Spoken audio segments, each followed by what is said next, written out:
Oke. Assalamualaikum warahmatullahi wabarakatuh. Waalaikumsalam warahmatullahi wabarakatuh. Baik, anak-anak, untuk mengawali pada pagi hari ini, marilah kita membaca doa dulu ya. Untuk Ya, Mas Aji minta tolong untuk memimpin doa gantian ya. Monggo Mas Aji. Siap, Greg. Hormat pada guru, Greg. Greg. Doa mulai. Bismillahirrahmanirrahim.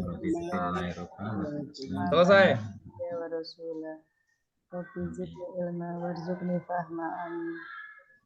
Baik, terima kasih Mas Aji yang sudah memimpin doa. Baik, selanjutnya kita sama-sama terlebih dahulu untuk tadarus surat Al-Maun, nggih. Yuk, 1 2 3. Bismillahirrahmanirrahim. Ar-ra'aita alladzi yukadzibu biddin fadzalikal ladzi yad'ul yatim wa la yahuddu 'ala ta'amil miskin fawailul lil musallin alladzina hum an sholatihim sahun alladzina hum yura'un wa yamna'unal ma'un. Shadaqallahul azim. Baik, gimana kabarnya anak-anak semuanya? Baik. Alhamdulillah baik. Baik ya. Ini saya absen dulu. Dari saya acak absennya ada Mbak Tri Sui. Ada Mbak Tri siapa ya? Ada Mas Nurul Huda. Iya, Pak. Ada Pak Siswadi ada. Buatan nggih Pak Siswadi? Ke belakang, Pak. Oke. Untuk yang terakhir Mas Wahid Purnama ada? Ada, Pak Adi. Oke, alhamdulillah semua udah hadir nggih. Alhamdulillah untuk pada pagi hari ini marilah kita melaksanakan kegiatan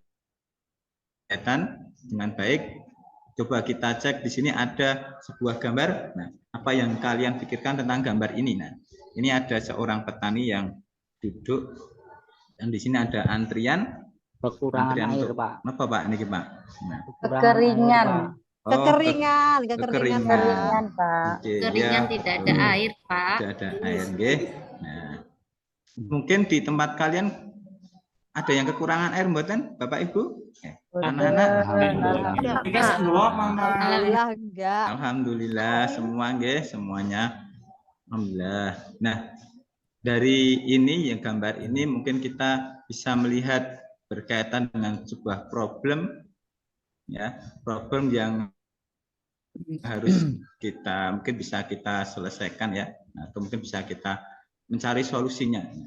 Mungkin di sekitar sekolah kita di Kecamatan Ngoro itu banyak sekali, apalagi di musim kemarau itu yang ketika musim kemarau banyak yang kekurangan air ya. Saat ini saja sekolah itu setiap minggu pasti dropping air anak-anaknya. Jadi pasti di sekitar kalian juga banyak yang membutuhkan air gitu ya. Terus apa yang harus dilakukan? Coba jelaskan bagaimana caranya. Mungkin dari Mas Faris ya. Bagaimana Mas Faris kalau kekeringan itu bagaimana biar mendapatkan air yang baik itu? Kekeringan gimana ya Pak? Mengambil air di tempat yang ada airnya no Pak. Oh, mengambil air di tempat yang ada airnya. Mungkin ada yang lain. Mungkin Mbak Nurul Fajri. Oh, anu Pak, sholat Pak, sholat apa itu Pak? Sholat itu loh Pak. Oh iya. Minta Allah. Ya, jadi istisqa. Ya, dengan sholat istisqa. Ya. Itu salah sholat istikharah. Istisqa. Oh iya, ada sholat istikharah, sholat istisqa. Kamu mudeng-mudeng. Oh, ya nggak apa-apa ya. Galak-galak Nah. aja, galak-galak. Ini ya. Nah, tadi sudah disampaikan ya. Jadi Islam itu memberikan solusi ya.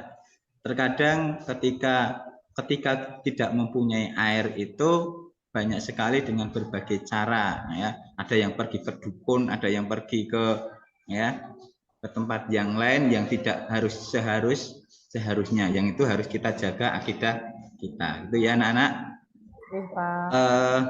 Selanjutnya tadi sudah ada yang menjawab, di antara solusinya selain mencari sumber air, di situ ada yaitu tentang sholat istisqa. Ada yang pernah melaksanakan sholat istisqa? Belum. Belum Pak. Belum pernah ya. Belum pernah, Pak. Alhamdulillah.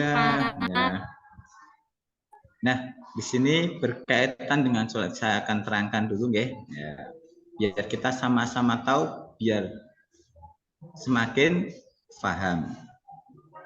Baik, selanjutnya di sini ada beberapa pengertian dari sholat istisqa. Coba Mbak Maya bisa membacanya tentang pengertian sholat istisqa. Ya, Pak. Sholat istisqa itu sholat sunnah yang dilaksanakan untuk memohon kepada Allah SWT agar diturunkan hujan. Sholat ini biasanya dikerjakan pada saat musim kemarau, Pak, karena kekeringan itu tadi. Oh iya. Hukumnya sunnah muakkad, Pak. Oke ya, jadi tadi sudah dijelaskan, sudah dibaca sama Mbak Maya ya tentang sholat istisqa. Jadi sholat sunnah yang dilaksanakan untuk memohon kepada Allah agar diturunkan hujan ya. Jadi bukan pakai Mbak Rara ya untuk apa Mbak? Bukan pakai Mbak Rara untuk menghalau hujan, menurunkan hujan ya. Mbak Maya. Oh Mbak Maya ya. Ya kan lagi viral kemarin tuh ketika MotoGP kan juga Mbak siapa itu ya? Mbak Rara kesana lagi, iya kan? Nah, itu yang harus dihindari. Oh pawang hujan ya? Pawang hujan. Iya, itu pawang hujan. Ya. Itu yang harus kita hindari tentang berkaitan kepercayaan tersebut. Gitu, okay? Untuk sholat istisqa sendiri hukumnya adalah sunnah muakkad, yaitu yang sangat dianjurkan apabila itu terjadi pada tempat-tempat yang kekeringan. Gitu, okay?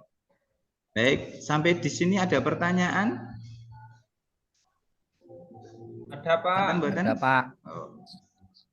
Nggak ada. Oke, selanjutnya dalil sholat istisqa. Nah, coba dalil dari sholat istisqa itu Rasulullah bersabda. Mungkin di sini ada yang mau membacakan? Sinten yang membacakan ada enggak ya? Ya.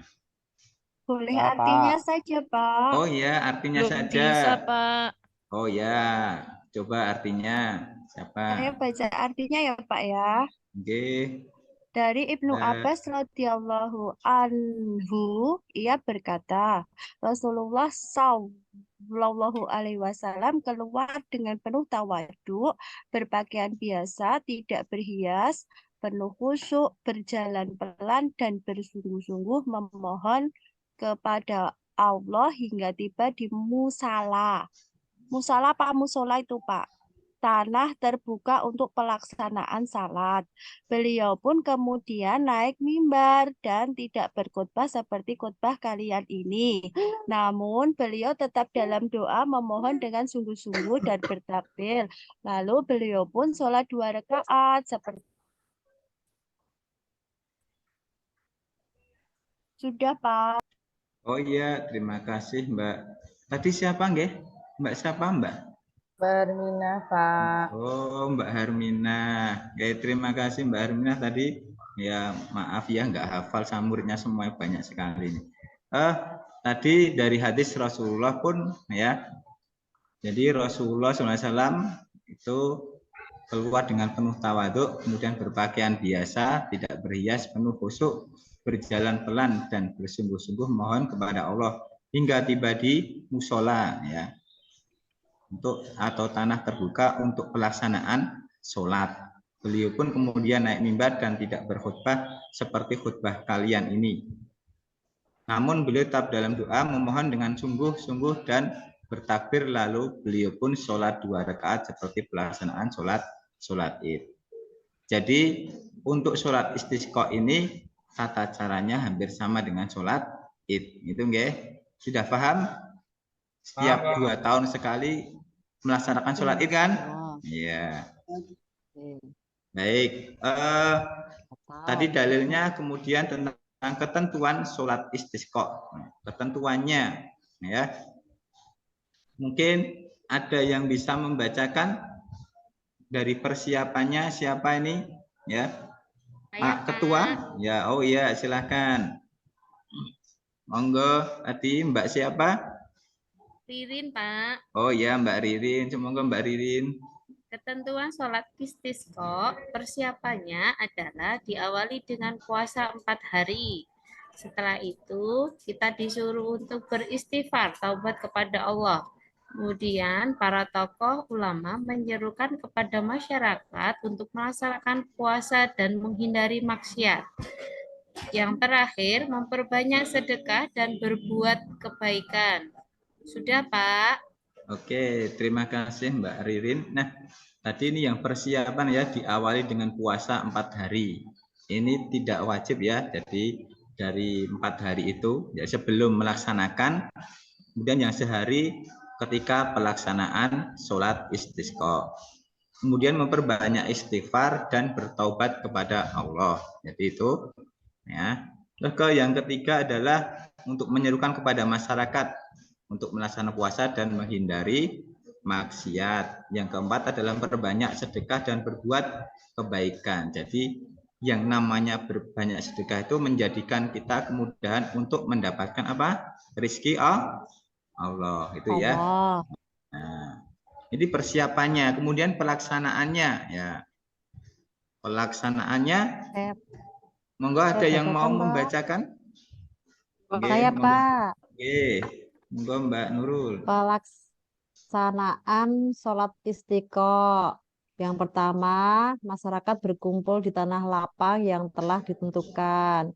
Yang kedua, penduduk sebaiknya menggunakan pakaian yang sederhana, tidak berhias, tidak menggunakan wewangian. Yang ketiga, sholat istisqa dilaksanakan 2 rakaat seperti tata cara sholat Id, lalu dilanjutkan khutbah. Yang keempat, saat khutbah diperbanyak istighfar kepada Allah Subhanahu wa taala. Udah, Pak. Baik, terima kasih Mbak Nurul. Ya, ini ya berkaitan dengan pelaksanaannya ya. Jadi pelaksanaannya itu di tanah lapang. Kemudian ya, sebaiknya untuk masyarakat ketika melaksanakan tidak menggunakan atau tidak berhias, menggunakan pakaian sederhana dan tidak menggunakan wewangian. Beda dengan ketika melaksanakan sholat Id, itu ya. Dan yang ketiga, di sholat istisqa itu dilaksanakan 2 rakaat seperti tata cara sholat Id, ya. Lalu dilanjutkan khutbah. Kemudian yang keempat adalah saat khutbah diperbanyak istighfar. Itu ya, berkaitan dengan ketentuan sholat istisqa. Sampai di sini ada pertanyaan anak-anak? Ya, Pak. Enggak ada. Oke. Jadi sudah paham semua ya? Untuk tata caranya sudah tahu belum? Nah, kalau kita mengingat tentang atau mengetahui tentang apa sholat Id sama untuk gerakannya tadi, ada gerakannya jadi berkaitan. Kita contohkan di sini ada contoh sholat istisqa yang dilakukan oleh Pak, siapa ini? capek, Pak. Oh, udah capek toh. Oh ya, sudah. Kita sebentar lagi ya.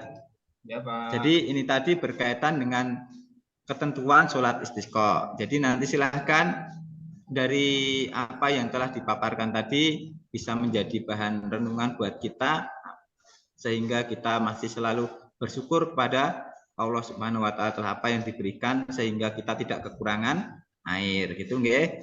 Cukup sekian dari saya. Wassalamualaikum warahmatullahi wabarakatuh. Waalaikumsalam Warahmatullahi wabarakatuh.